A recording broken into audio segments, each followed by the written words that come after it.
Shalom semua, kita akan belajar kebenaran firman Tuhan, namun sebelumnya mari kita sama-sama berdoa.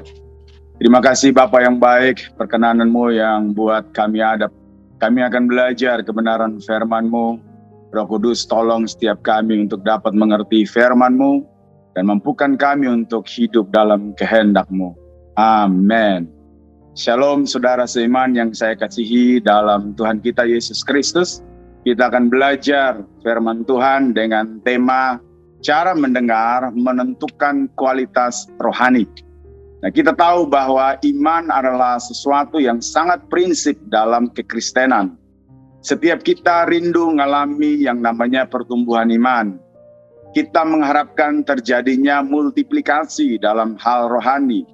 Alkitab mengasih tahu buat setiap kita cara untuk mengalami multiplikasi dalam dimensi rohani itu dimulai dari Roma pasal yang ke-10 ayat yang ke-17. Demikian firman Tuhan. Jadi iman timbul dari pendengaran dan pendengaran oleh firman Kristus. Apa maksudnya daripada ayat ini? Artinya begini, saudara sekalian. Dengar firman harus sampai timbul iman. Saudara tidak bisa makan kikil lalu berharap timbul iman. Itu tidak mungkin. Nah, kita habiskan banyak waktu entah di gereja, di komsel, dan sebagainya untuk mendengar firman Tuhan. Pertanyaannya begini, apakah terjadi multiplikasi 30 kali lipat, 60 kali lipat, 100 kali lipat dalam kehidupan rohani kita? Imanlah yang membawa kita berjalan dari satu perubahan kepada perubahan yang lain. Mengalami yang namanya progresivitas dalam Kristus. Namun kemudian fakta berkata, hidup kita sering kita dapati datar banget. Iman kita datar, perilaku kita datar. Tahukah saudara, kenapa kita sulit mengalami pelipat gandaan dalam dimensi rohani? Nah, saya ngajak saudara sekalian untuk mari kita sama-sama melihat kebenaran firman Tuhan dalam Matius pasal yang ke-13. Nah, saudara akan temukan di situ Yesus sedang berbicara kepada orang banyak tentang perumpamaan seorang penabur. Namun kita akan langsung melihat ayat yang ke-18. Ayat yang ke-18, Yesus secara terang-terangan memberikan makna atau menerjemahkan atau mengartikan makna dari perumpamaan itu. Ayat yang ke-18, demikian firman Tuhan. Karena itu dengarlah arti perumpamaan penabur itu. Kepada setiap orang yang mendengar firman tentang kerajaan sorga, saudara boleh garis bawahi kata mendengar firman, tetapi tidak mengertinya. Datanglah si jahat dan merampas yang ditaburkan dalam hati orang itu. Itulah benih yang ditaburkan di pinggir jalan. Ayat yang ke-20. Benih yang ditaburkan di tanah yang berbatu-batu ialah orang yang mendengar firman itu. Sekali lagi garis bawahi kata mendengar firman. Dan segera menerimanya dengan gembira. Tetapi ia tidak berakar dan tahan sebentar saja. Apabila datang penindasan atau penganiayaan karena firman itu, orang itu pun segera murtad. Ayat yang ke-22. Yang ditaburkan di tengah semak duri ialah orang yang mendengar firman itu. Lagi-lagi, ini memberikan sebuah penekanan penting tentang mendengar firman. Lalu kekhawatiran dunia ini dan tipu daya kekayaan menghimpit firman itu sehingga tidak berbuah.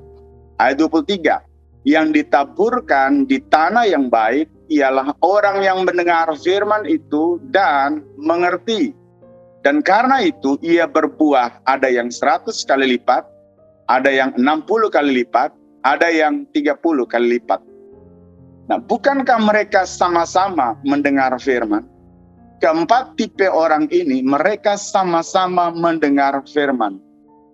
Nah, dengan jelas firman Tuhan berkata bahwa firman Tuhan tidak sedang memberikan sebuah tanda bahwa keempat tipe orang ini sedang mengalami yang namanya tuli atau tidak bisa mendengar.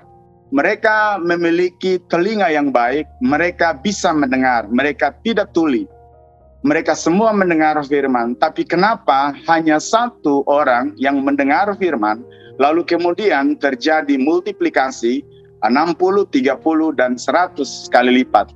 Apa yang menyebabkan orang ini mengalami multiplikasi yang luar biasa? Nah, ternyata dari perumpamaan ini kita dapati bahwa Yesus sedang memberikan sebuah penekanan penting kepada hal mendengar. Nah, kita sulit mengalami yang namanya pertumbuhan dalam dimensi rohani, makanya tidak heran kita berjalan senantiasa masih tetap menggandeng cara hidup yang lama, iman kita pun tidak mengalami sebuah pertumbuhan yang cukup signifikan karena kita tidak beres dalam hal mendengar firman. Kiranya firman Tuhan yang sederhana ini mengajak setiap kita untuk mari kita memperhatikan dengan serius bagaimana cara kita mendengar firman Tuhan. Sebab cara kita mendengar firman Tuhan akan sangat-sangat menentukan pada bagian mana firman atau benih firman itu akan landing dalam kehidupan kita. Di tanah yang berbatukah, semak durikah, atau pada bagian hidup kita yang lain yang tidak akan memberikan pertumbuhan yang signifikan, yang sesuai dengan yang Tuhan harapkan. Mari kita lihat ayat sebelumnya di ayat yang ke-13. Firman Tuhan berkata, itulah sebabnya aku berkata dalam perumpamaan kepada mereka. Karena sekalipun melihat, mereka tidak melihat. Ini satu kalimat yang membingungkan. Ya, waktu saya membaca ini, saya sempat dibingungkan dengan kalimat ini. Bagaimana mungkin kita dibilang melihat namun tidak melihat? Sekalipun mendengar, mereka tidak mendengar. Saya coba menerjemahkan, saya coba mengartikan apa maksudnya daripada kalimat yang disampaikan oleh Yesus. Mereka mendengar, tetapi tidak mendengar. Lalu kemudian saya menemukan bahwa ternyata yang Tuhan kehendaki adalah milikilah cara mendengar yang baik akan kebenaran firman Tuhan. Sebab cara mendengar kita akan sangat menentukan kualitas iman kita. Ayat yang ke-14. Maka pada mereka genaplah nubuat Yesaya yang berbunyi, kamu akan mendengar dan mendengar. Coba saudara bayangkan, mendengar berulang kali, ya, tapi tidak mengerti. Lalu kita lihat ayat yang ke-23, tipe orang yang keempat, dia mendengar firman, lalu dia mengerti. Apa yang bikin dia bisa mengerti? Ternyata hal sederhana yang seringkali terabaikan dalam kehidupan kita adalah cara mendengar kita. Nah, oleh sebab itu, saudara sekalian yang saya kasihi dalam Kristus Yesus Tuhan, mari kita bereskan bagian ini. Sebab kualitas hidup kita, sebab kualitas perilaku kita, kualitas paradigma kita, kualitas iman kita sangat-sangat ditentukan dan harus dimulai dari cara mendengar kita. Sebab dalam ayat sebelumnya, Roma 10 ayat yang ke-17, situ dengan tegas dikatakan bahwa iman timbul dari pendengaran. Pendengaran yang bagaimana? Cara mendengar menentukan timbulnya iman. Bukan hanya sekedar timbul, tapi akan menyebabkan terjadinya pelipat gandaan dalam dimensi rohani.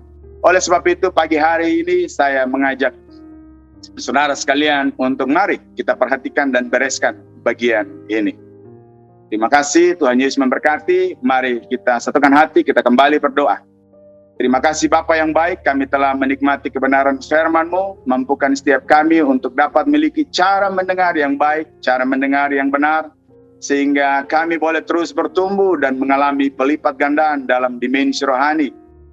Jika ada di antara saudara yang punya pergumulan, baik dalam karir saudara, studi saudara, keuangan saudara, keluarga dan kesehatan saudara, bahkan perjodohan atau apapun, dekapkan kedua tangan di dada saudara dan percayalah kekuatan yang baru akan dilimpahkan atasmu, sehingga saudara akan dibuat cakap menanggung segala pergumulan saudara.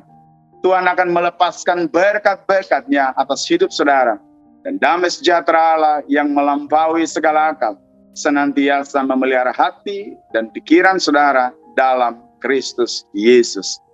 Bagi saudara yang sakit, Saya ajak saudara untuk mari letakkan tangan saudara pada bagian tubuh yang sakit dan alami kuasanya, alami mujizatnya. Kesembuhan telah terjadi atasmu dalam nama Yesus. Amin. Jika saudara masih membutuhkan pelayanan, doa, dan konseling, silakan hubungi nomor yang tertera di bawah ini. Tuhan Yesus memberkati. Amin.